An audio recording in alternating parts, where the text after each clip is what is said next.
Hey friends, tonight we begin with how people really lived in the Dark Ages. Before you get comfortable, take a moment to like the video and subscribe only if you truly enjoy this kind of slow, calming storytelling. Your support means the world and helps me keep creating peaceful spaces like this one. Tell me no in the comments where you're watching from and what time it is for you right now.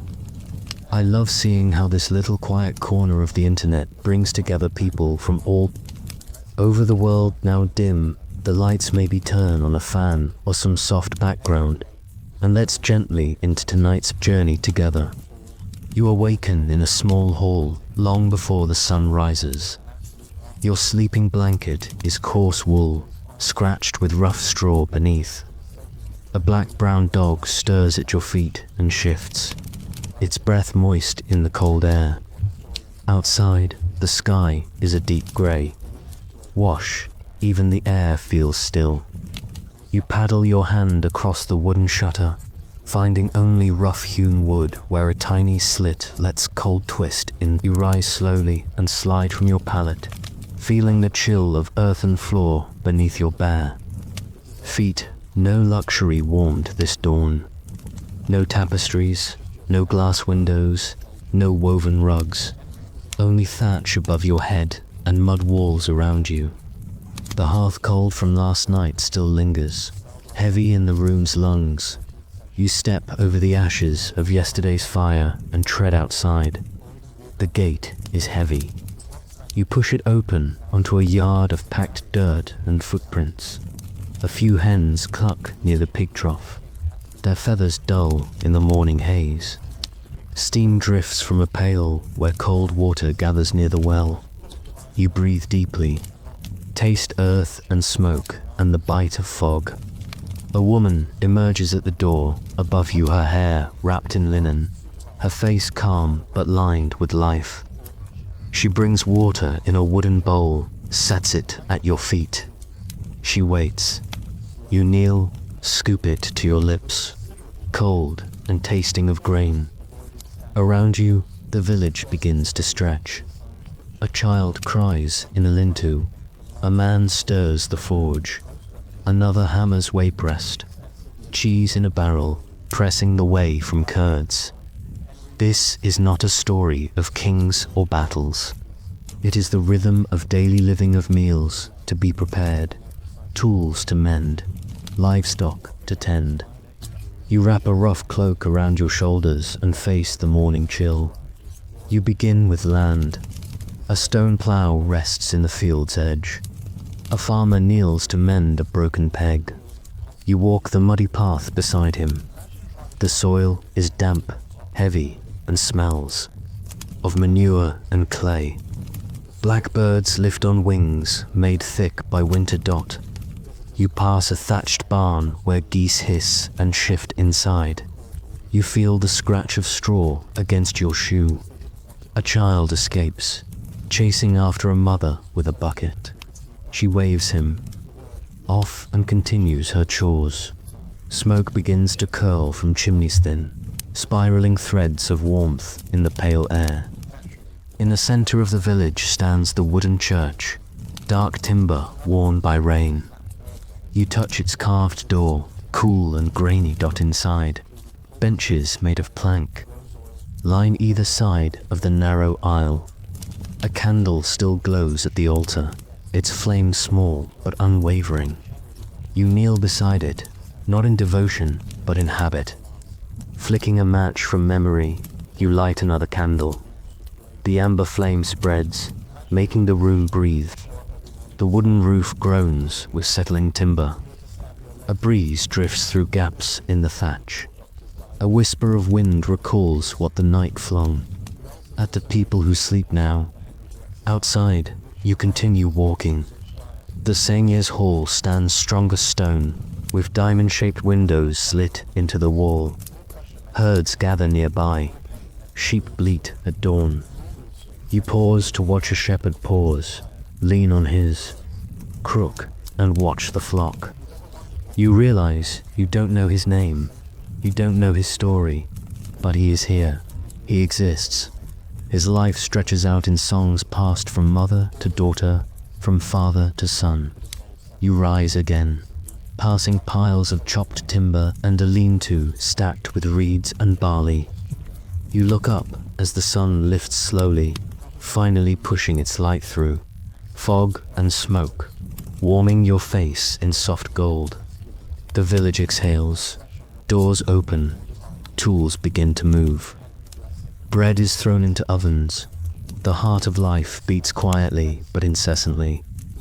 This is dawn in a world without modern sounds, without light bulbs or motors, a world shaped by muscle, weather, and time measured by seasons, not clocks. You are learning its slow pulse.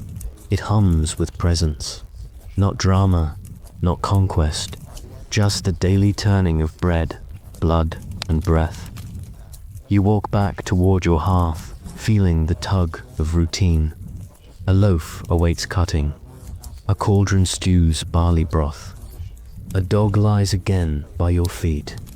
And though the village is waking, you feel something deepen inside you. A connection not to conquest or glory, but to the human insistence of survival. Generation after generation, you breathe through the next moments, quiet and present, ready to carry that rhythm forward. The morning has passed, and the day now lies stretched across the village like linen over a long table. The air is warmer, and the chill of dawn has thinned into a soft, moist heat. The sun, though shy behind clouds, still casts enough light to sharpen the shapes of thatched rooftops, tools, and limbs busy with labor. Midday approaches, not with bells or clocks, but with the quiet ritual of repetition, tasks folding into one another until hunger calls a pause. You hear voices now, not urgent or loud, but layered. The grocer's apprentice calling to the baker. For eggs, a goat being guided, gently but persistently, back to its tether. The forge hammer has gone quiet, its rhythm replaced by softer sounds, smoothing wool, children reciting prayers, grain sacks dragged across wooden floors. You walk again, this time following a foot-worn path past vegetable plots and toward the village edge, where the little trading square sits an open space of churned earth, surrounded by crude stalls made of repurposed timber. There is no market flag, no posted price lists, but trade happens all the same. A woman unrolls a swatch of linen dyed with crushed woad. It flutters weakly in the breeze, a dull blue-grey like the river before rain. She's speaking with a man who raises geese, his boots still damp from the marsh. They nod, disagree, nod again. A deal is struck with no coin at all linen, for 2 birds and a promise of dried onions by next moon. Beside them, a cobbler sits on a stool, stitching worn soles. His face is folded with concentration, but when a child runs up to him with a broken sandal, he smiles without breaking pace. His hands know the shape of wear, the way leather softens and splits beneath a life of walking. A small group gathers near the brewer's cask. A barrel has been tapped and wooden cups passed around. It is sour but comforting. It fills the gaps in conversations. The drinkers don't sit. They lean against posts, against one another, against time. One tells a story about a fox taking eggs. Another adds a line about a goose outwitting a hound. Whether any of it happened doesn't matter. The sharing of it is the point. An older woman, her back hunched and her face half shadowed by a shawl, watches from a low stool. She does not speak. Her eyes move slowly across the faces in the square, and you sense she has watched this dance many times. She knows who barters fiercely, who overcharges, who pretends not to see a friend in need. Her silence is not absence. It is observation carved from years. A bell tinkles faint, metallic, and slightly bent out of shape. A friar approaches, barefoot, but determined. His robes are patched, and he carries a satchel full of fishhooks and strings. He greets the villagers one by one, not with reverence, but with familiarity. He asks after children, after the health of goats, after the taste of the last batch of ale. You turn and pass the carpenter's shed. A wide door hangs open, revealing the scent of pine shavings and hot beeswax. Inside, a boy learns the slow work of joining boards without nails. His hands are careful but unsure. The carpenter watches, nodding as the boy fits to pieces together. Neither speaks. The sound of wood shifting and binding says enough. Nearby, 3 women sit in a circle mending clothes. They pass thread between them like a game. One sings softly, and the others hum along, not because they are joyful, but because the song fills the air like breath. Their fingers are calloused. Their needles glint in the dull light. Their laughter comes in bursts, like fire caught on wet wood. Midday arrives with no trumpet, just the smell of stew from low chimneys, the stillness of the animals, the slower cadence of the village voice. You pause near the well where a young girl hauls water with effort that outweighs her frame. She looks at you, sets down her pail, and brushes sweat from her brow with the back of her hand. You smile. She doesn't. Return it, not out of rudeness, but out of unfamiliarity. She lives in a world where strangers do not smile without reason. She hoists her water and walks away, knees bent under the slosh of her effort. Overhead, a raven circles, then dives low toward the tree line. The trees have their own stories of herbs gathered, of lovers meeting, of someone once lost and never returned. But those tales are quiet now. You return toward the center of the village. The sun hangs lower, not threatening yet, but watching. You pass a spinning wheel in motion, flax drawn into thread with patience that will outlast the day.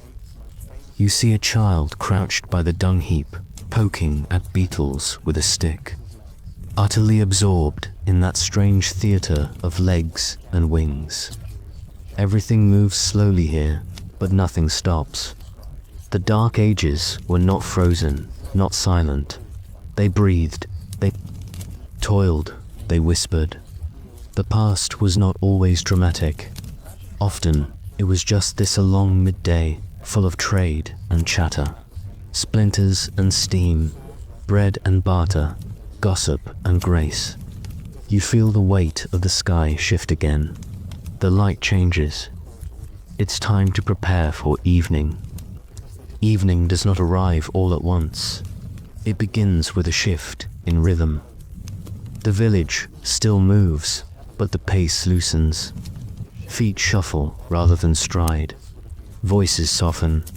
The work still continues, but hands begin to move, differently, less with urgency, more with ritual. The day is folding inward now. The sun has not yet fallen, but it lingers lower, casting longer shadows from rooftops, chickens, cartwheels, and shoulders. The smoke that curled so lightly this morning has thickened into coils, richer now with a scent of cooking fat and herbs steeped in oil. You smell onions first, then leeks, then the sizzle of meat. Not everyone has meat, but those who do cook it now when its warmth can stretch into the night. You walk again, passing doorways left open.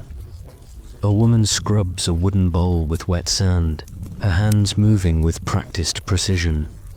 She is humming something quiet and low. 2 children are chasing each other around a log, their laughter thinner now, worn by the hours. A man leans back in. A crude wooden chair, one leg braced on the wall behind him. whittling a stick to a point with a knife dulled by years. A small fire crackles near the church, not for ceremony, but for warmth. 3 older men sit around it, wrapped in woolen cloaks, their heads bowed more often than raised. Their talk is not loud, but steady. They speak of a sick cow, of the friar's odd gait, of a roof beam that creaks too often. It isn't what they say that matters, it's the act of sitting there. Fire between them, faces lit gold by flame and shadowed in turn. Someone sharpens a sickle nearby. The sound is steady metal, dragged slowly over stone. Each scrape feels ancient. A boy squats beside him, watching, not speaking. The man does not explain what he's doing. He sharpens the blade because it must be sharpened. The boy watches because he knows someday he'll do the same. The animals know the day is ending. Chickens shuffle into their roost, one fluttering up to a beam and settling with a series of tiny movements. The pigs grunt low and turn circles in straw until they collapse. You see a girl coaxing a goat into a shed, coaxing not with words, but with gentle tugs and murmurs that barely escape her lips. The light changes again. Now it is copper. Not bright, not gone, just brief. Like the last warmth on the edge of a stone. Everything it touches seems to hold still for a moment. Faces glowing, faces glowing. Even the dust in the air glows for a time. You walk with slower steps, drawn, more by habit than destination. Inside the houses, things begin to close. The doorways are barred, not with fear, but with familiarity. Smoke from indoor hearths now drifts out in heavier plumes. There are coughs, a sudden shout, a child's scream brief, not in pain, just protest. Then quiet again. You pass one home where the whole family is seated together. A large pot sits over the fire. The mother stirs it with a wooden spoon, her eyes half-lidded. The father pulls boots from his feet and rubs the dirt from his heels. A teenage girl with stringy hair patches a tunic under the lamplight. No one speaks, but their quiet is not empty. It is full of everything they already know about each other. Farther along, near the edge of the village, a small group stands watching the sunset. Their backs are to you. They are quiet too. There is something sacred in their stillness. Not religious, but rooted. They do this every evening, not because it changes anything, but because it honors what has passed. And then, finally, the sun dips. Not dramatically, it just slips below the hills. The sky holds on to its light for a little longer, faint lavender and ash streaking across the clouds. Then it too begins to fade. You look up and see the first star. It's not bright, it winks through the last ribbon of dusk. A child spots it too and tugs his sister's sleeve. She looks, nods, and returns to stacking kindling for the night's fire. This is the hour that separates the living day from the waiting dark. There are still tasks to do. A shutter to tie closed. A cloak to shake free of dust. A dog to tie to. It's post, but for now the pace has slowed almost to stillness. You hear a flute, one note, then a few more. Someone's sitting alone, just beyond the hedgerow, playing to no one in particular. The tune rises, then falls, and disappears like smoke. You walk back toward your own doorway. The fire inside is small but steady. Bread sits cooling on a board. A bowl of dried beans rests beside a carved spoon. You sit. The day has ended not with triumph or tragedy, but with the satisfaction of motion completed. You exhale and begin to listen to the quiet. The fire crackles low in the hearth. Its light dances on the uneven wall, flickering against the mud-daubed surface like a memory too distant to hold still. The last scraps of wood give off a soft hiss as they burn down to embers. You sit by it, wrapped in a blanket of thick wool, watching its orange pulse dim and brighten in slow, sleepy rhythms. Outside, the village has gone quiet, but not silent. Nothing in this world is silent. Somewhere, a dog barks, one sharp and brief, then gone. A goat rustles in its pen. A few hens settle and resettle in their straw, feathers rustling like paper. You lie down, not on a bed, but on a stuffed sack of straw, softened by age and flattened by time. The smell of dust and dried hay lingers near your face. A wooden spoon rests near a bowl, still holding a crust of barley gruel. Forgotten when the fire's glow became more interesting than food, through a small opening near the roofline just. A slit in the timber, you can see the sky. It is deeper now. Not black, but a thick, inky blue. Stars have appeared slowly, like seeds poking through dirt. There is no moon tonight, just that wide, open dark stretching over the village. So vast it seems to settle on your chest like a blanket made of quiet. Most of the homes are shut now. Their doors are closed and barred not from fear, but from cold and wind. The hearths inside burn gently. Flames kept small to make the firewood last until morning. A few voices drift between homes. A cough, a laugh, a whispered prayer for protection from spirits that might roam in the wind. A mother rocks her infant and hums a tune too old to have a name. You hear it faintly through the wall, a lullaby, in a language you don't quite understand. Not Latin, not English, something between. Something passed through generations without writing, held together by breath and tone and repetition. The child quiets in a loft above you, mice stir in the thatch. You don't flinch, they are part of this world too. Like the ash, like the wind, like the creak of a shutter not latched quite tight. The night accepts them, and so do you. Not everyone sleeps at once. A few keep watch, not as guards, but as habits passed from hardship. A man sharpens a blade by candlelight, not because it's needed, but because the motion is comforting. An old woman sits by her window, hands folded, her thoughts turned toward her son buried a winter ago in the village cemetery. She's not weeping, she's remembering. Remembering is its own kind of sleep. A dog pads quietly between homes, its nose low, ears alert. It stops to sniff near a bundle of firewood, then curls beside it, satisfied with its patrol.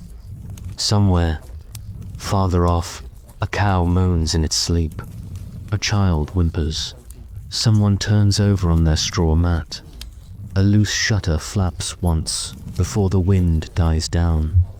You don't know what hour it is. There are no clocks here. Time passes by, the sound of the wind in the trees, by the shift of weight in the rafters, by the change in the cold against your face. You close your eyes, then open them again. Just once. The fire has dimmed.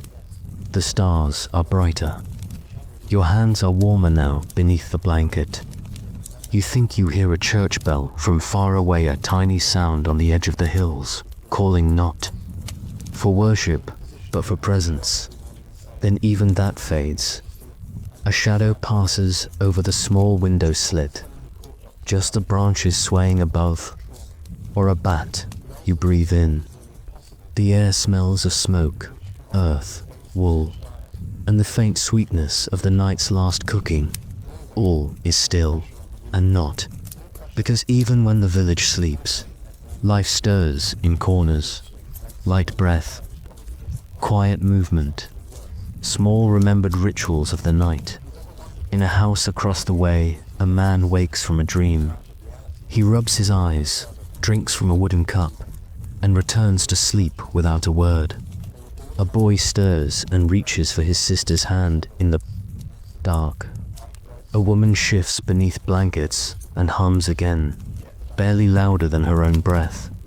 Outside, the stars remain distant and unmoved, and you, lying still in the dark ages, find yourself not afraid, not restless, just present, held in the slow rhythm of a world that has forgotten clocks, but not rest.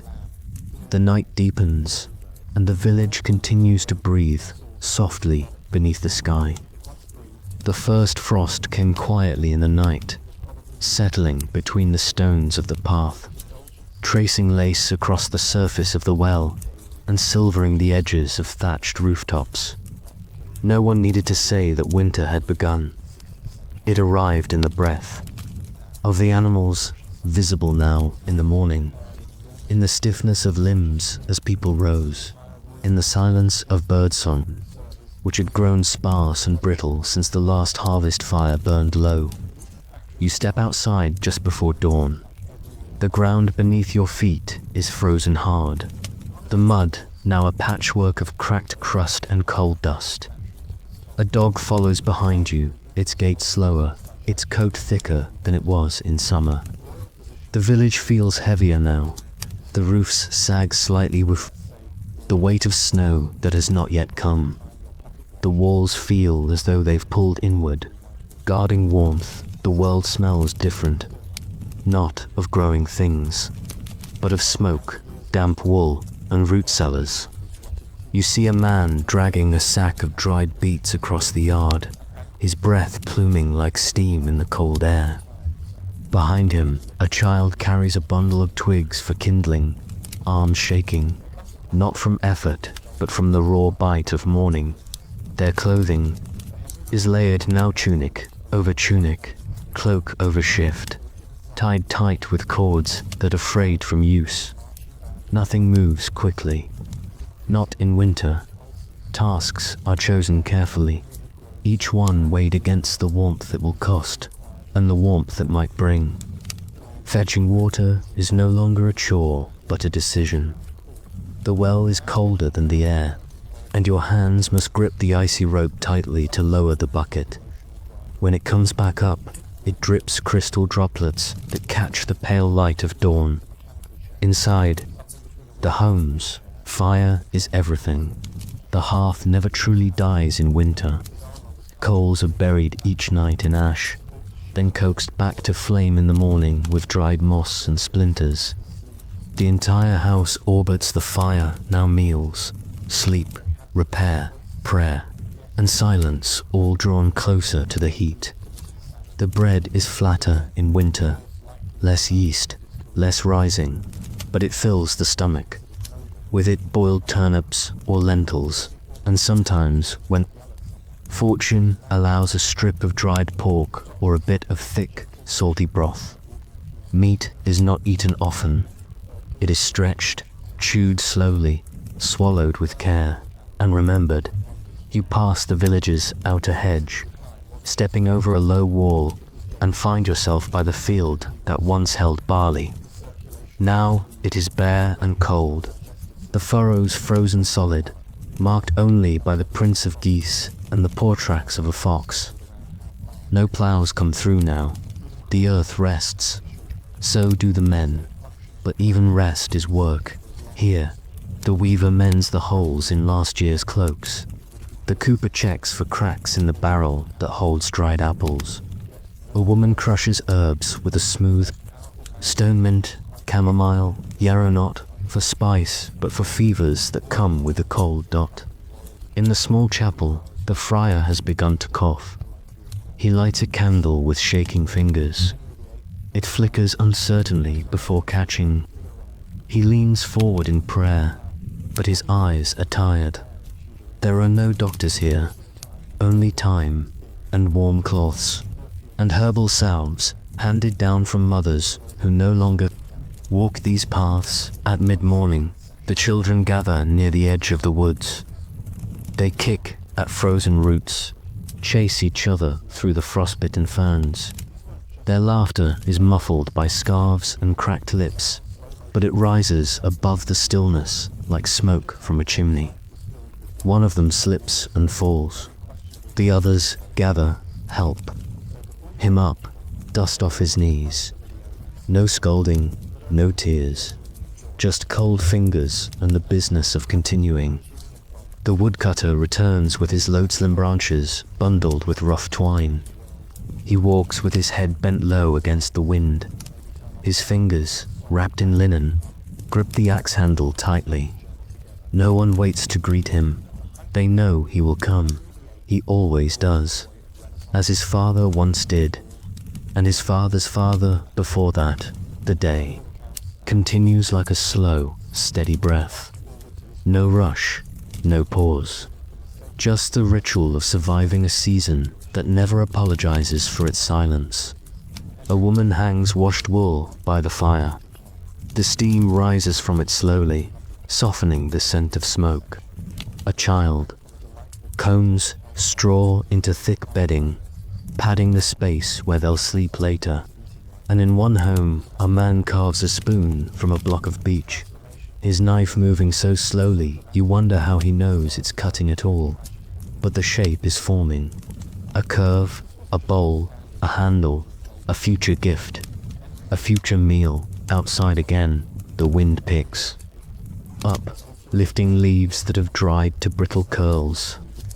They scatter across the frozen yard like old paper, tracing paths you can't follow.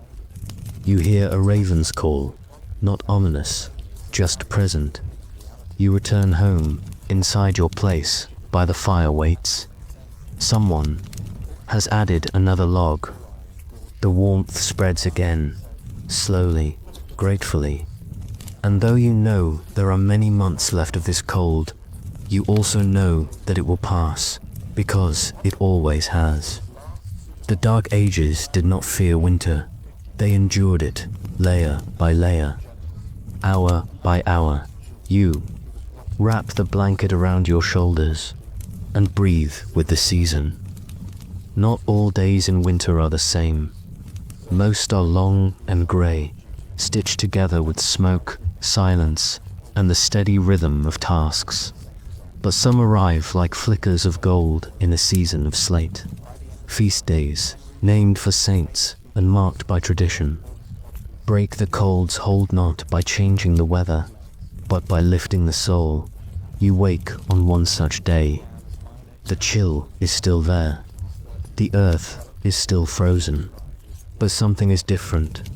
The fire was stoked earlier. The bread is already baking. A small green branch has been pinned above the doorframe holly, or perhaps its leaves brittle but bright against the dull wall. Someone is humming, out in the village. Voices rise sooner, not loud, but present. There is no rush, just more motion than usual. Children dart between homes with arms full of straw, bundles of reeds, or sticks tied with string. You pass a home where a woman hangs bundles of dried herbs in the entryway, not for medicine today, but for scent for memory. She dusts her hands on her apron and smiles to herself, a quiet, private joy. The friar walks past, his hood pulled low, but his mouth smiling. He nods to you, holding a basket of flat cakes wrapped in linen. They're not sweet by modern measures, but they're better than barley mash. They've been saved for this. He walks toward the church slowly, his breath rising in gentle bursts. Behind him, two girls carry candles dipped yesterday in tallow, trimmed this morning with bits of wax scraped from old stubs. Inside the church, the cold clings stubbornly to the stone walls, but someone has placed pine branches along the windowsills. The altar cloth has been brushed free of ash. A cross stands at its center, flanked by two beeswax candles. Their glow is soft, unsteady, like breath held just beneath a song. People arrive, one by one. Some kneel, others sit. Some simply stand, hands folded. There is no choir, no organ, just the friar's voice, gentle and sure, telling a story in Latin, then again in the tongue everyone understands. Not all listen closely. A few close their eyes, not in boredom, but in peace. After the service, there is food. Not much, but more than usual.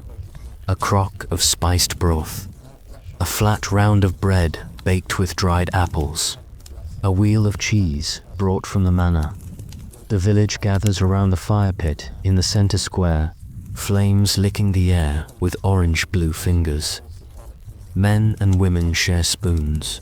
Children eat with their hands. An old man is given a second helping without asking. No one speaks of it. It's just done. Laughter bubbles up. Not loud, just steady. A woman tells a story about her husband losing a boot in the marsh last winter. A young man mimics a fox he saw that morning. Paws lifted, nose twitching. Someone plays a flute carved from bone. The tune is uneven, but familiar. People clap softly, not for the song, but for the trying. One child juggles pebbles, another ties straw into a doll. A mother braids her daughter's hair with stiff fingers near the fire, the strands pulled tight so they'll hold for days. A man unwraps a cloth bundle inside, a game board scratched into a plank and a small pouch of stones. Two boys sit, down, cross-legged, eyes sharp, as the pieces begin to move. This is joy in the Dark Ages. Not bright, not loud, not bought but made, created with hands and firelight, layered with memory and the scent of wood smoke. These moments are not rare, but they are cherished. Not because they change the world, but because they remind the people in it that they are still here, still alive, still together.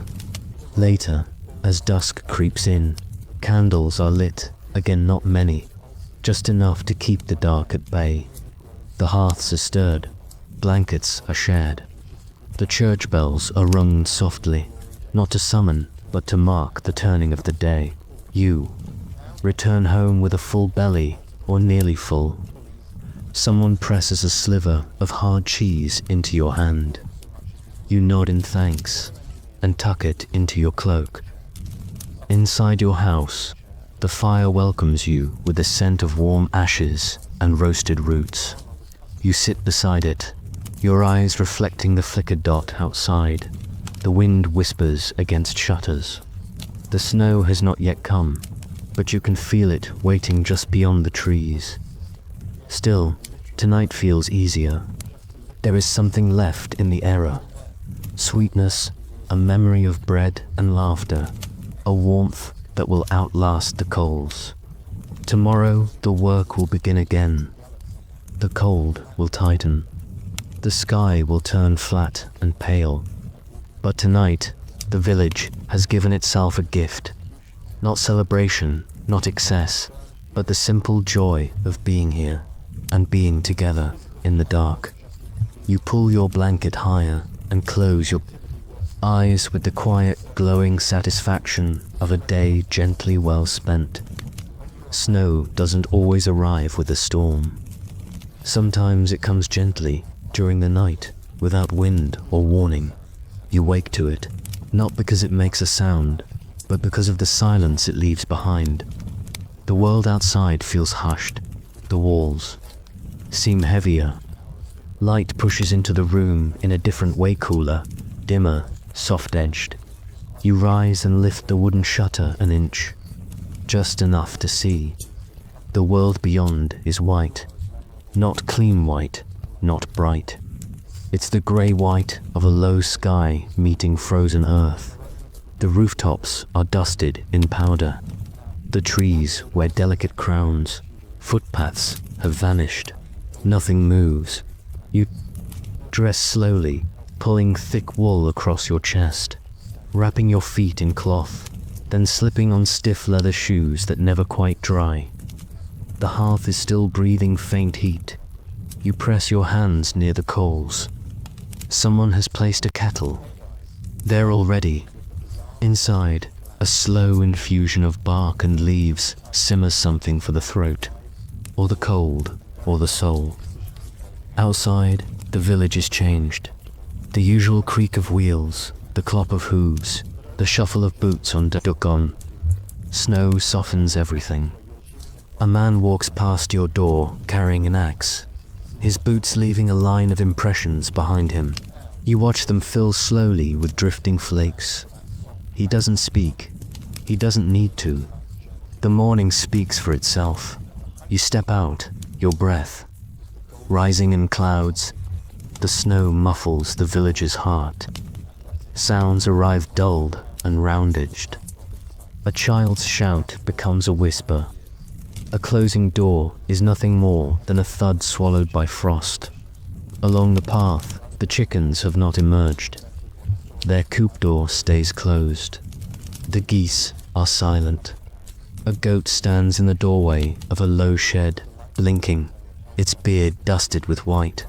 It does not move forward. It simply stands, watching. There is no market today. No trading, no gathering, no games. This is a day of holding still. Still, life goes on. The baker kneads bread more slowly, his fingers stiff in the cold. The grain is older now, from sacks stored deep in dry cellars. It smells slightly musty, but he knows how to coax it into shape. Two women sit near an open window, sewing side by side, working by pale daylight and memory. The friar moves house to house with a pouch of salt and a prayer. He checks on the older villagers, sits for a moment by each hearth, accepts weak broth or a corner of bread, leaves a quiet word and continues. You follow a ridge above the homes. The path is narrow, the snow deeper here, but you walk it slowly, careful not to slip. From above, the village looks smaller, more self-contained, as if the snow has folded it into itself. There are no carts on the road, no travelers today. The world has turned inward, and in that stillness, something ancient awakens not fear, but awareness. Winter in the Dark Ages was not fought. It was respected. People learned to wait, to listen, to endure. You return to the warmth. A log is added to the fire. Someone has carved initials into it. They flare briefly as the bark burns. You sit again. Nearby, a child strings beads made of bone and shell onto a bit of twine. Each clack of bead against bead echoes softly in the room. The stew is thicker today. Barley and lentils. Perhaps a scrap of dried fish. It fills the room with the scent of salt and smoke. You eat with slow spoonfuls. The warmth moves outward from your chest. Outside, the sky hangs low. The snow continues, lighter now, almost invisible. It settles where it pleases, soft as breath, slow as time. You close your eyes for a moment and listen to what the silence holds. The crack of a log in the fire, the turning of a page, the shift of straw under a sleeping body, the wind nudging. The shutter in a soft rhythm. There is no rush. Nothing waits beyond the snow. No letters, no bells, no orders. Just this moment, this winter, this breath. You are part of it, and it in turn holds you. The snow hasn't vanished, but it thins, slowly, unevenly, at the edges of things, road stops, roads. The dark grooves between field rows you see patches of dark soil pushing through. The world begins to exhale. There are still cold days. Many, the kind that grip your bones and make you walk with your head down and hands buried in layers. But between them come moments of pause. Sunlight that lingers a little longer. A roof drip, a patch of green near the hedgerow. The people of the village do not declare spring. They don't speak of it loudly, but they feel it in their joints. In the tug of children eager to leave the house again, in the tension of tools hung near the door, waiting to be used. Inside the hearth burns smaller now. Firewood has grown scarce. The flames are tended carefully, with an eye toward ration. Ash is swept with more intention. The bread is thinner. The stews are clearer. You notice more turnip, more water, fewer herbs. But hunger is less sharp now. The body has grown used to its limitations. Someone sings, it's not a celebration. Just a tuna thread of memory knotted with warmth. A young woman hums as she spins flax, her foot rocking the wheel, her fingers coaxing thread into line. Her song rises and falls with the creak of the spindle. It is soft and steady. You walk again through the center of the village. The square is muddy now. The snow has melted into pools, then frozen again into jagged mirrors. Geese walk across it, flapping their wings like old gossiping women. You see children with sticks, testing puddle ice, laughing when it cracks. One boy slips. He does not cry. He laughs harder. On the edge of the field, a man kneels and presses his fingers into the soil. He smells it. He doesn't say anything. But later that day, he begins mending the plow. He doesn't ask for help. He just begins. That's how seasons turn here, not with announcements, but with action. A woman scrapes mold from the edge of a cheese round. She tastes it, frowns, adds more salt, and wraps it in fresh cloth. Nearby, a girl patches a hole in her shoes with a scrap of hide. It's not pretty, but it will hold. Inside one home, an old man sharpens a knife. Not because it's dull, but because that's what he does this time of year. He sharpens it slowly, each pass along the wet stone like a quiet argument with winter itself. You see the calm in his face, the quiet knowing. He's seen 50 springs, maybe more, each one earned, not promised. In the chapel, the friar replaces the melted candle stubs with new ones, a gift from the manor. Tallow still fresh. He lights one and prays not for survival, but for readiness, for softness, for the strength to greet. Another growing season with grace. You see new growth on the edge of the path. Tiny, unsure shoots of green poking from beneath the last crusts of frost. One of them bends under a breeze, but stays rooted. A girl sees it too. She bends low, whispers to it, then moves on. You don't hear what she says. It wasn't for you. It was for the plant. Inside. The homes begin to breathe again. Windows are cracked, blankets aired, tools inspected. Things shift subtly, like bodies waking after sleep. There is still caution, but it is wrapped now in quiet optimism. You return to your fire. The flames are small, but they catch quickly now. The wood is dry again. Your bowl of porridge smells faintly of mint. Not because it's needed, but because someone remembered to add it. That is a sign to you sit by the fire, not just for warmth now, but for rest. You have made it through the weight of the season, and though snow still clings to the hilltops, and the wind still carries teeth, something has turned beneath it. All the earth, like the people above it, has remembered how to begin again. Outside, a blackbird calls. Once, then twice. No one answers, but everyone hears it, and the day continues, quietly, softly, softly towards spring. The land is soft again, not dry, not warm, but soft enough to take a print. Shoes leave behind their shape. Hooves press shallow grooves into the path. Earthworms surface. The snow has gone. though its memory still lingers in the mud, in the careful way people step around puddles, in the ache that lingers behind knees and inside elbows. With spring's return, labor resumes. Not all at once, but in widening circles. The village breathes deeper. The air still smells of smoke, but now it carries traces of turned earth, of damp straw, of wet stone warmed by morning sun. You rise early, not from alarm, but because the house has stirred. Someone walked past your door. Someone scraped a stool across the floor. Someone added water to the pot hanging over the hearth. Life does not begin here with a bell, it begins with footsteps and steam dot outside.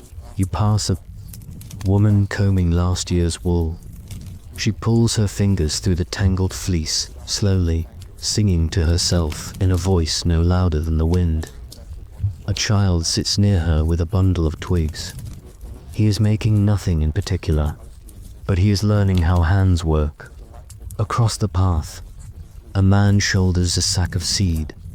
His back is bent from winters and plows and lifting sacks just like this. His walk is steady, his eyes are low, but his steps hold purpose. He is heading to the field. There, a dozen others wait, not talking, not idle, each with a tool or a task or a place in the furrow. Planting doesn't happen all at once. The soil must be read, the weather guessed, the tools checked. Someone lays a string to keep the rows straight. Someone scatters seed from a pouch tied at their waist. Someone follows, pushing it down with a foot, then brushing earth back over with a crude rake. The tools are simple, but the process is precise. You move past the fields to the workshops near the edge of the village. Each space is open to the air. A cooper bends over a half-finished barrel, steaming staves into place, the heat rising in gentle coils around his hands. He doesn't look up. His hammer taps out a quiet rhythm that shapes the day. Beside him, the blacksmith is not working metal yet. He's sorting scraps, examining the bellows, checking that the anvil still sits steady. It does. He sets down a horseshoe and wipes his hands on his apron. There's time. Farther on, you hear the rhythm of weaving. The loom is taller than the woman working it. She moves between treadle and shuttle, her body a machine of memory and muscle. The cloth grows slowly, like a field under seed, line by line, inch by inch. The air smells of dust and oil. It is not quiet here, but it is peaceful. Children carry water in pairs. The buckets are small, the distance short, but the task is taken. Seriously, they do not run. Spilling means another trip. Spilling means delay. Spilling means someone's thirst will last longer. Even the youngest child here knows the weight of work. You pass a man on his knees, mending a fence. The wood is rotted in places. He pries out splinters with a knife, replaces slats with care. He speaks only to himself. The fence is not his, but it is part of the path that leads to his door. He fixes it because it must be fixed. The friar walks by, basket in hand. Inside are 2 books, a wax tablet, and a wrapped piece of cheese. He nods to each worker as he passes. A quiet blessing, not shouted, not forced, just offered. You see a boy helping his grandmother lift a bundle of kindling. He is slow, but he does not complain. She smiles once, but says nothing. The smile is enough. Work in the Dark Ages was not celebrated. It was expected, not punished, not praised. It was simply life. Everyone worked. Everyone belonged to something larger than themselves. A household, a task, a season, a field. There were no managers, no shifts, No rosters pinned to doors, just sun and need, hunger and habit. You return to your own task. It may be mending, or carrying, or watching a fire. It may be watching a child, so that someone else can work. It matters. All of it matters. And as the day lengthens, and the shadows grow long, the village moves in concert, not with perfection, but with rhythm. The rhythm of survival, worn smooth, by centuries passed from hand to hand. And as the first birds begin their evening song, you breathe deep and know that your place, your hands, your labor have weight. The sun has climbed higher now, though it doesn't blaze. Its light is soft and wide, casting long shadows beneath carts and cottages. A breeze stirs the drying herbs near the doorframes. Inside the homes, the work has not stopped, it has simply shifted. You pass into one of these homes through a low, timber-framed doorway. The air is warm, not from sunlight, but from a fire that has not gone out in weeks.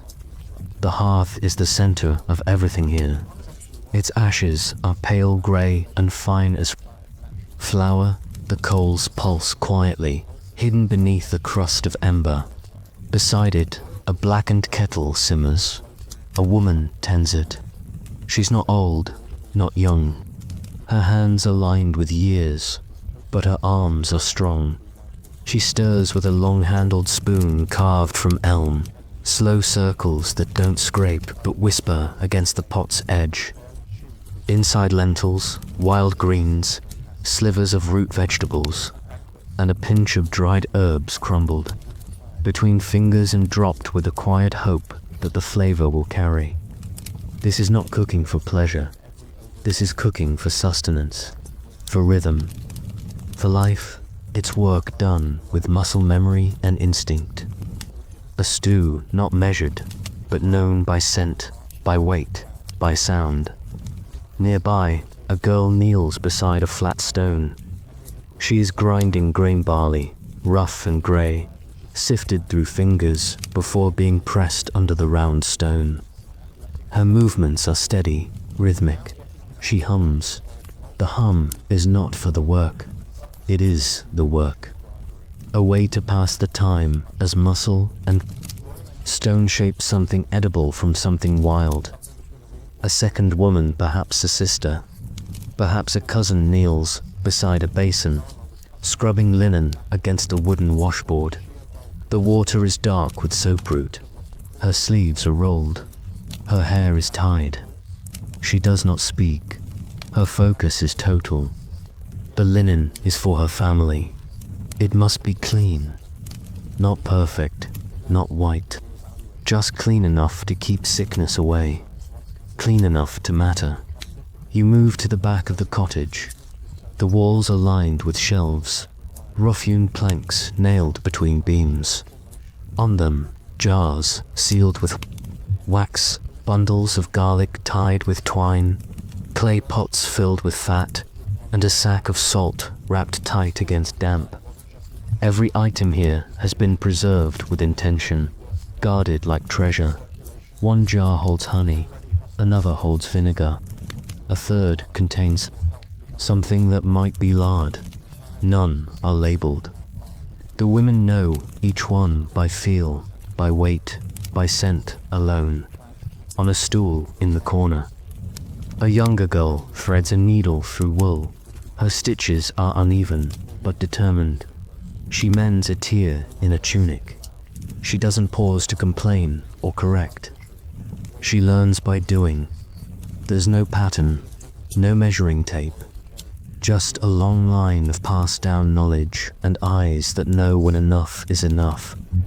Outside the home, a woman spreads out cheesecloth over a rack. Beneath it curds, draining slowly, the whey dripping into a clay bowl. She wipes her hands on her apron and watches the cloth.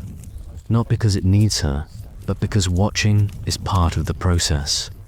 Everything must be tended. If it isn't, it spoils.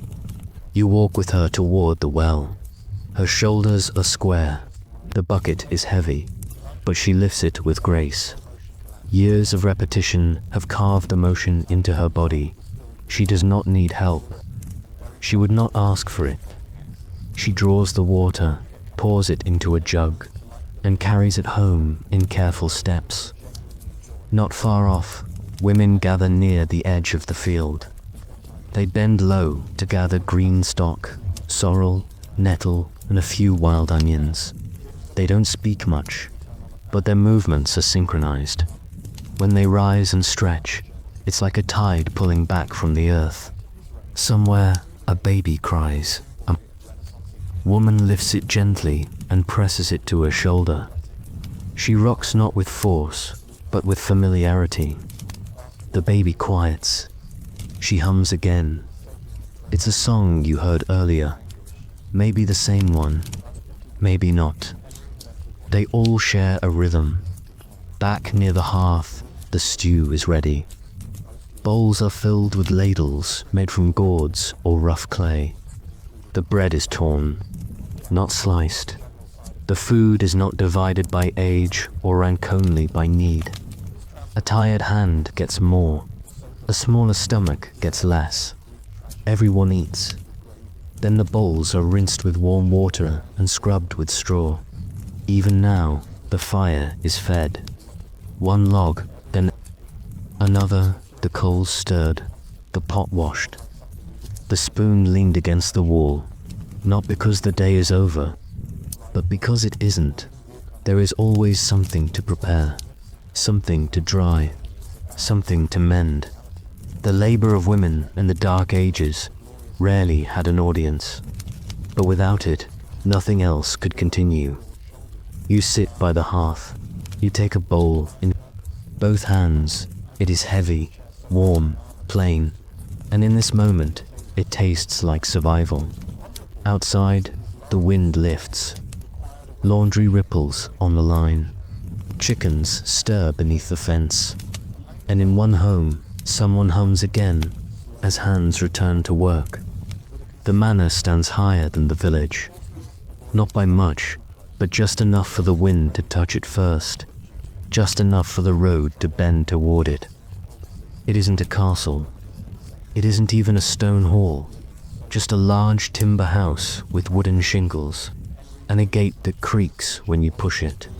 From a distance, it seems separate, but it is tied to the village as a tree is tied to its roots. You walk the muddy track that leads to it past hedgerows, past the shepherd's lean-to, past rows of planting still furrowed with last year's plough lines. Along the way, the manor fields stretch wide, not empty, just waiting. The lord of the manor isn't always there. Often, it's his steward who walks the grounds, tallying sacks of grain, measuring fences, inspecting livestock. He carries a wax tablet and a short staff. The villagers nod when he passes. He nods back, not warmly, not coldly, just enough. The manor is not cruel, nor is it kind. It is necessary. Inside its walls are rooms with higher ceilings and floors made from wood instead of packed earth. There is more light, a second hearth, curtains across the beds. The linen is heavier, the bread is whiter, but the fire still crackles, and someone still stokes it. A servant woman carries a basin to the Lord's chamber. She wears wool like everyone else. Her apron is clean, her feet are bare. She moves with care, quiet, efficient. She does not pause. In another room, a boy stirs oats with a long-handled spoon, eyes fixed on the pot. He knows he must not let it stick. The manor kitchen is larger, but not so different. A bigger pot, a longer table, but the same scent of turnip and onion, the same kind of soot clinging to the beams above. A woman chops herbs with a knife honed to a sliver. She does not look up. Outside the gate, a cart arrives. 2 oxen, plodding, slow. A man walks beside them, wrapped in a heavy cloak. Behind him sacks of grain, casks of salted fish, jars of honey thick with crystallized sugar. The steward checks. The tally, he speaks with the driver. A boy helps unload. Some of what arrives will be stored. Some returned to the village. Some kept behind for visitors or feast days. Nothing is wasted. The manor must last the season to dot you past the dovecote round. High-walled, filled with the flutter of wings and the coo of birds. Pigeons bred for meat, their feathers caught in corners like snow. The birds watch you, but do not scatter. They know their place. Beyond the main hall is the bakehouse. The baker here makes bread for the manor staff. He kneads with strong hands. His oven is dome-shaped, warm and quiet, its stones blackened with years of ash. He knows how much flour each batch needs. He doesn't weigh, he feels. He listens. Next to the bakehouse, the smokehouse yawns open. Inside, slabs of meat hang in the dim, oily dark. A man checks the twine, adjusts the air hole, then pulls the door shut again. His hands are greasy, his face unreadable. The manor owns the land, but the land owns the people. The barley fields must be planted, harvested, threshed, ground. The orchards pruned, the sheep sheared. The taxes paid in work, in wheat, in wool. No coin passes between hands here. Value is measured in labor, in sacks, in season. Back in the village, you see that connection. A woman returns with a basket of cloth scraps from the manor's seamstress. She turned them into patches or caps or doll clothes. A man carries home a half-wheel of cheese, the steward's reward for work on the fence line. A child plays with a wooden hoop carved from a broken barrel stave. Nothing is wasted. The line between manor and village is wide in theory. But on a cold day, in muddy boots, with hands blistered from hoe or shovel, it narrows. Everyone here needs everyone else. Even the friar walks between them. He blesses the steward's books and the peasant's bread. He tends to the sick beneath. Timber beams or stone ones. His voice doesn't change. You sit near the well. A woman from the village draws water. A boy from the manor carries firewood. They nod at each other. Just that, a nod. An unspoken knowing. Because behind every roof, whether thatched or shingled, someone is stitching or boiling or chopping or digging. Someone is working so someone else can rest. Someone is resting only until the work returns. And it always returns. Evening falls again, and with it the sense that all work bends towards something. Not ambition, not comfort, but continuation. A home still standing, a pot still warm, a pair of shoes mended just well enough to walk another week. In the Dark Ages, wealth was not measured in silver coins or carved rings, though those did exist, but in use, in function, in survival. You sit inside one of the humbler homes again, a roof patched with straw and turf, walls daubed in lime, just enough to keep the damp out. There are no paintings, no mirrors, just a wooden stool, a narrow bed, a hook for a cloak. A small wooden box beneath the bed holds a few possessions, a knife, a comb, a piece of cloth embroidered with initials. This is what is owned, not in pride, but in trust. A boy sleeps nearby, curled like a comma under a wool blanket. His breathing is slow, his toes sticking out slightly. In the corner, a cat twitches in its sleep. Its belly is full of mice. Outside, someone walks past, and the footfall is recognized without thought. There are no locks here, no bolts, just knowing who belongs. During daylight, Someone may have asked to borrow a pot, or a needle, or a handful of salt. These things are passed hand to hand with no tally. They are returned when they can be. This is how debt works in a place where coin is rare and time is slow. Sometimes a man owes days of labor instead of goods. The Lord calls, and he walks to the field without protest. He may not see it as fair, but he sees it as inevitable. He brings his tools, he brings his back. He plants barley not for his own table, but for the manner's granary, and in return, his own field will not be seized. His children will be fed, if only just. Even the church plays its part in this economy of obligation. A tithe is expected not always in coin, but in grain or chickens or days spent repairing the chapel roof. And in return, a blessing, a burial, a candle for the soul. You cannot eat a blessing, but you can carry it. In the weaving of this world, nothing stands alone. A woman tends her neighbor's child so the mother can grind flour. A man sharpens the cooper's tools in exchange for a mended bucket. Even the blacksmith's fire warms those who come to wait, or to talk, or to listen. What's owed is not always written, it's remembered. A favor done 2 summers ago, a warning whispered. In a bad winter, a place held at the fire for a brother's widow.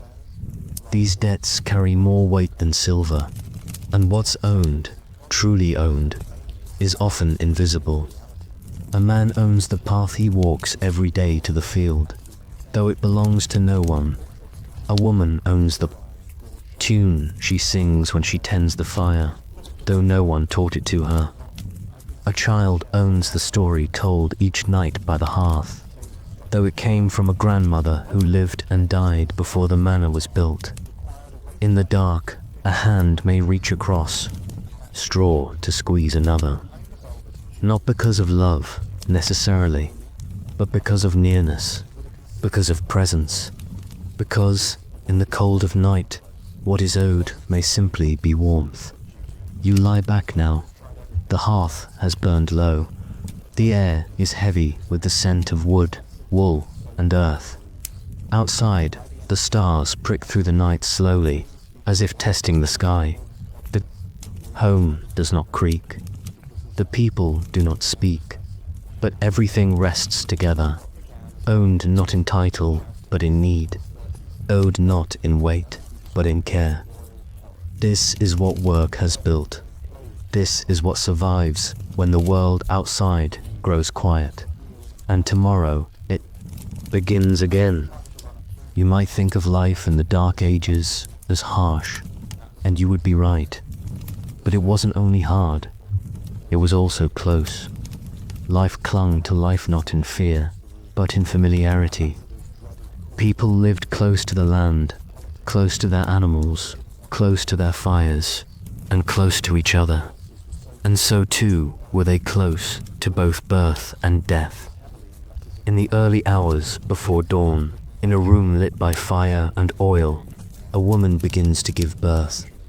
There are no doctors, no gloves, no shining instruments, just hands, warm ones, cleaned with ash and cloth, guided by experience, not by books. The midwife is older, steady, silent.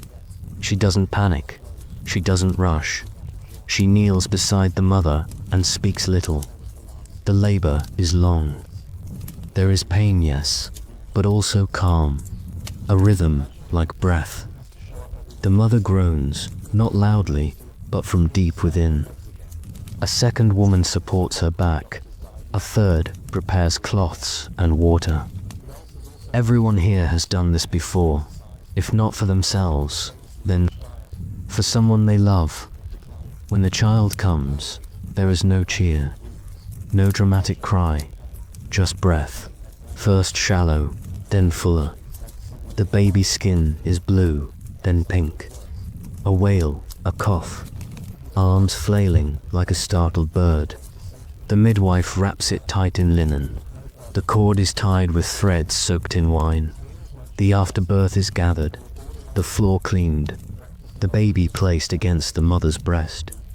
There is no name yet. That will come later, after the priest has visited, after the baptism, after the worst danger has passed. For now, the child is simply held. Skin to skin, a fire crackling, steam rising from the basin. Children are born into this world without fanfare.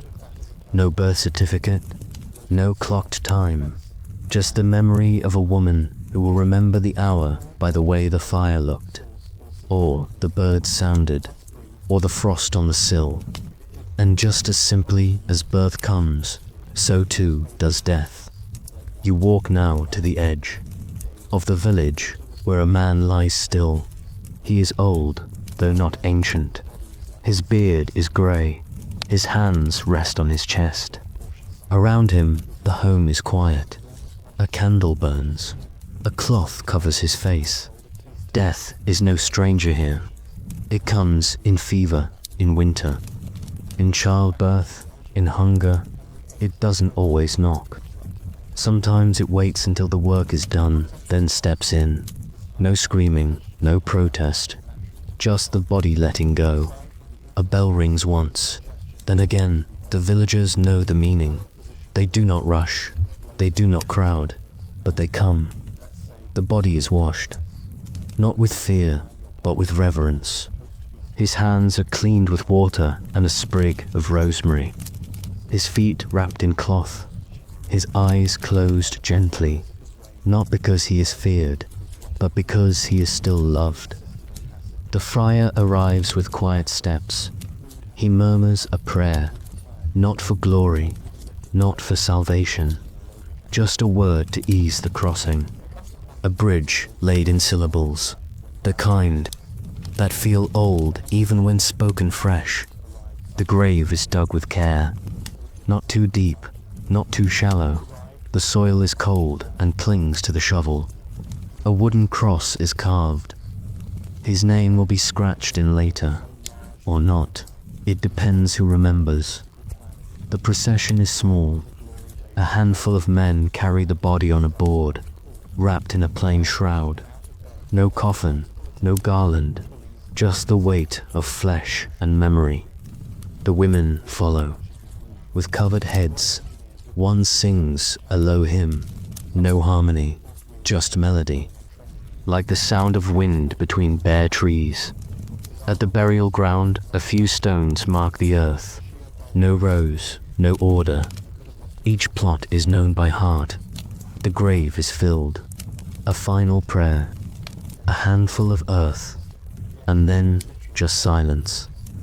Afterward, a meal is shared. Bread, broth, maybe a flask passed hand to hand. No speeches, no eulogies, just warmth.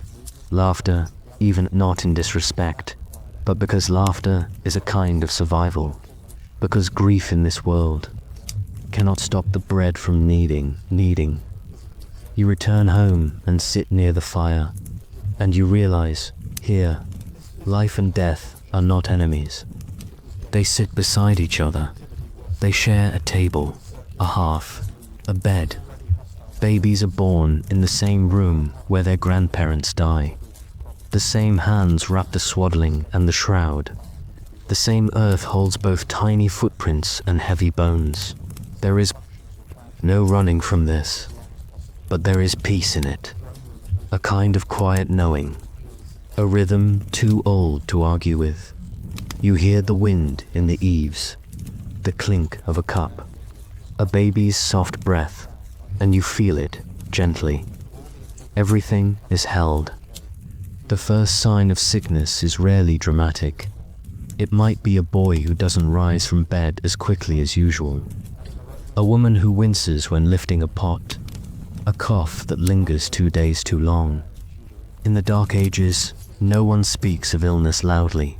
There is no diagnosis, no announcement, just a growing stillness in the body of someone who should be moving. You notice it in the way people walk, shoulders stooped, steps slow, eyes glazed. When sickness comes, the village does not panic. It watches, it waits, it adjusts. A child with fever is wrapped in wool and laid by the hearth. Someone brings a cloth soaked in cider vinegar. Another places chamomile under the tongue. There is no medicine, not as you'd know it, but there is knowledge. Enough to try. Herbs hang from the beams, dried mint, nettle, fennel, and sage. A woman who knows them well grinds them with care. She does not wear a robe. She has no title. But her memory stretches back through mothers and grandmothers, through failed remedies and faithful ones. She prepares teas, poultices, baths. She works by scent, by instinct, by listening to breath and measuring sleep. The friar visits the sick quietly. He does not cure, he comforts. A word, a touch of oil, a small carved cross placed on the table. His prayers are simple, his presence steady. Some recover, some do not, but all are seen. Sickness moves slowly here. When one home is touched, the others take precautions, not by shutting doors, but by adjusting life around the illness. Neighbors offer food, someone takes over the milking. A child is watched by another mother. There is no public health, but there is shared care. You walk past a cottage where someone is recovering.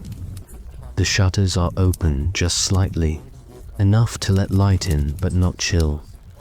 Inside, someone sits upright on a stool near the fire, wrapped in layers.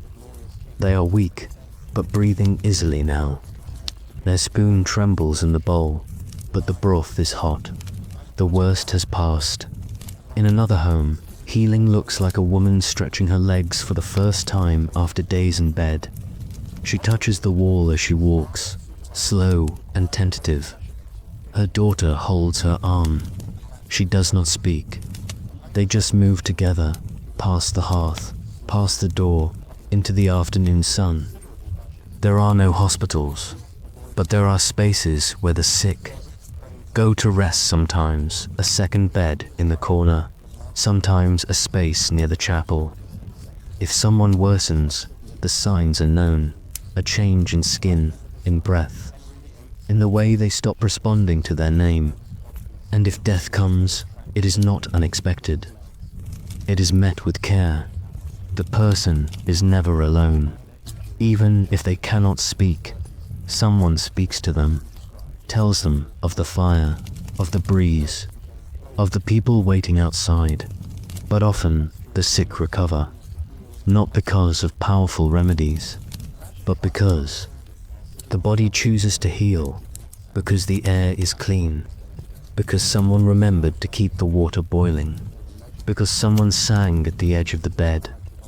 Even belief plays its part. Prayers to saints, tiny relics tied to wrists, charms made of bone or ash or wax, not because they work, but because they carry hope.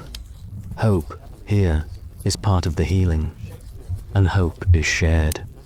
You watch as a woman brews willow bark tea for her husband. She pours it into a wooden cup and tests it first on her own tongue, then brings it to his lips. She doesn't ask if it helps. She just watches.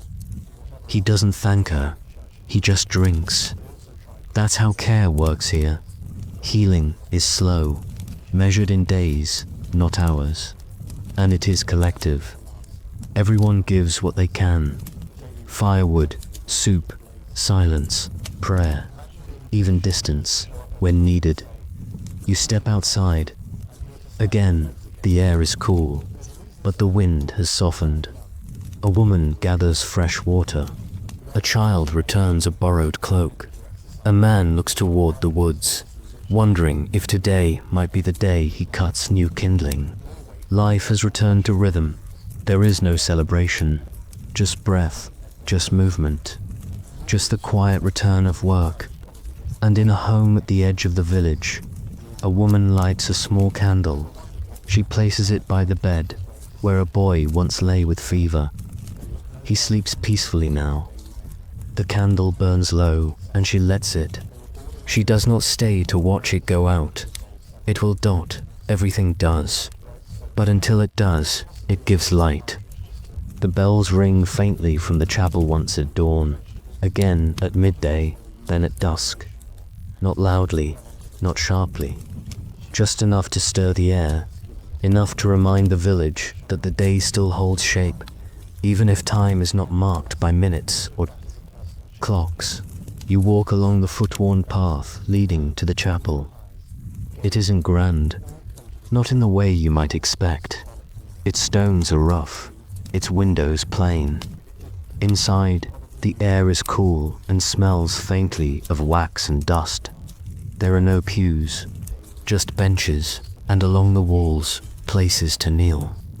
A crucifix carved from wood, softened by years of fingers brushing across it. Nothing gleams, but everything is used. Here, belief is not something debated. It is lived. A farmer crosses himself before eating. A mother murmurs a prayer when lighting the hearth. A child wears a small token around her neck, a pewter charm shaped like a saint or a fish or a hand. She does not know who made it, but she wears it always in the fields. When the plow catches stone, the man beside it curses, then immediately blesses the soil. The gesture is not for show, it is habit, reflex, a way to bind uncertainty to something known. On certain days, feast days, fast days, saints' days, the village gathers early.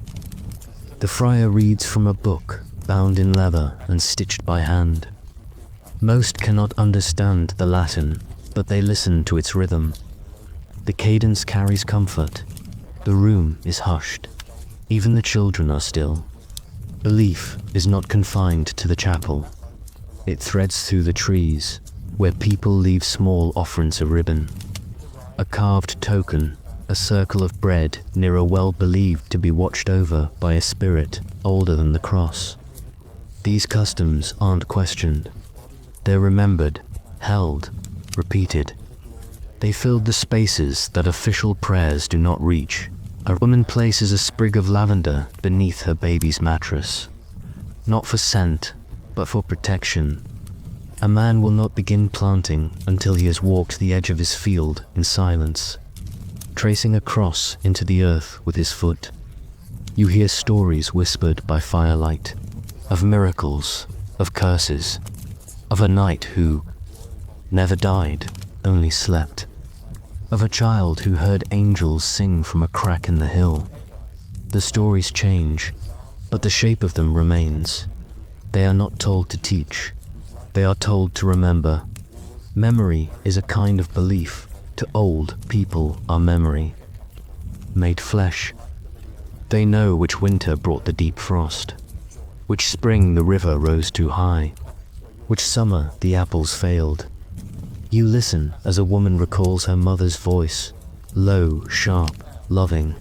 She remembers the scent of her apron, the crack in her thumb that never healed. She tells you the names of her siblings. 2 died young. 1 lives in a village to the north. She hasn't seen him in 20 years, but she still says his name each night before she sleeps. Just once. Quietly. In a world without written journals, memories are stored in breath and story, passed at night, around stews, between stitches, under trees. You see a grandfather teach his granddaughter to braid rope. He tells her which knot holds best in rain. She repeats the motion, not just the knot, but the words. She will teach them again someday. You look around and you realize this is how time lives here. Not on a clock, not on a calendar, but in bread baked the same way. For 3 generations, in paths worn down by centuries of hooves and boots, in songs whose meanings have blurred but whose tunes remain. There is no rush, no urgency. Life here bends in slow arcs. season to season, birth to birth, prayer to prayer. And though the future is uncertain, the past is carried in gestures, in objects, in silence. At dusk, a child lights a candle and places it on a windowsill. No one told her to, but she does it anyway. Perhaps for a grandmother, perhaps for a story, perhaps just because it's what people do. The wind passes through the village gently, the light fades, and somewhere a bell rings again. Time here is not lost, it is lived. Night settles, not with silence, but with softness. A sheep bleats once from the paddock, a door creaks, then closes. Embers shift in the hearth, pulsing low. Somewhere, someone turns in bed. Someone whispers a final word, not a prayer, not a farewell, just a word. Enough to mark the end of a long day. The village does not sleep all at once. Sleep comes like fogs, low, uneven, quiet. First to the tired, then to the young, then to the ones still mending. You step outside and walk the path one last time. There are no lanterns here, just starlight, just the memory of the day. And in the stillness, you begin to see what the dark ages truly were not a time of chaos or darkness, but of endurance, of adaptation, of quiet inheritance. A man lies in bed wrapped in a wool blanket, the same blanket his father used, and his father before him. It smells faintly of lanolin and smoke. He runs his hand across its edge, feeling the place where the stitching is. Thicker, his mother mended it there, twice. A wooden spoon rests beside the hearth, its handle worn smooth by 3 generations of hands. No one calls it an heirloom. It is simply the spoon. Always there, always needed. A bowl waits for it. In a loft above the stable, a boy dreams with hay in his hair. His dreams are not of kingdoms or crowns. He dreams of shoes that fit, a winter that comes late, a tree heavy with pears. His hopes are not small, they are rooted. This is what people pass on. Not gold, not power, but rhythm, ways of doing, gestures, repeated without thinking. The understanding that you cut the bread this way, that you rise early when the sky is pale, that when someone is sick, you carry the water without being asked. No one teaches it aloud. It is learned by watching. It is given without ceremony. And this is the quiet inheritance. A child is taught to sew with crooked fingers but steady eyes. A son learns to plow the same field his grandfather, cleared with nothing but an iron hook and patience. A girl hums her mother's lullaby to her own child, even though she forgot the words long ago. The tune is enough. You feel it all now. The weight of years carried not on scrolls or statues, but in habit, in care, in the way the fire is always banked before sleep, in the way someone checks the latch twice, just in case. Outside the village, the trees sway gently. Owls speak in soft tones. Somewhere, a fox crosses the path, unseen by all but the moon. Nothing here demands notice.